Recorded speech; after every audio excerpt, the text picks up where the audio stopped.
Korang pernah tak gunakan portable sealing machine ni? So, hari ni aku nak tunjukkan cara-cara nak menggunakan portable sealing machine ni. Sangat mudah korang. Jom kita tengok sampai habis. So, portable sealing machine yang aku beli ni warna biru gelap. Dia ada macam-macam warna lagi. Ikut favourite korang lah suka warna apa. Aku suka warna gelap.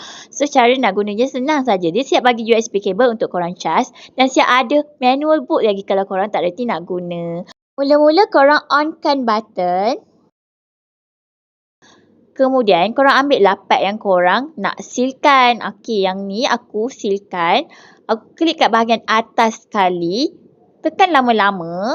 Biarkan dia memanaskan dulu. Kemudian, korang tarik perlahan-lahan. Okey, tarik perlahan-lahan sampailah hujung plastik tu. Tengok ni, dah berjaya pun seal. Jadi, tak perlu dah nak cari tapuai ke, nak ikat pakai gelang getah. Kalau korang nak buka seal tu, korang boleh tekan button yang kat bawah tu. Kemudian korang tarik sampai hujung. Tengok ni, dah pun terbelah. Kalau takut hilang, korang boleh lekat dia dekat peti ais. Tengok ni, So, bila nak guna, cari je dekat peti ais. Sebab apa? Kat bahagian bawah dia ada magnet tau. So, korang boleh lekatkan kat tempat-tempat yang ada besi macam ni.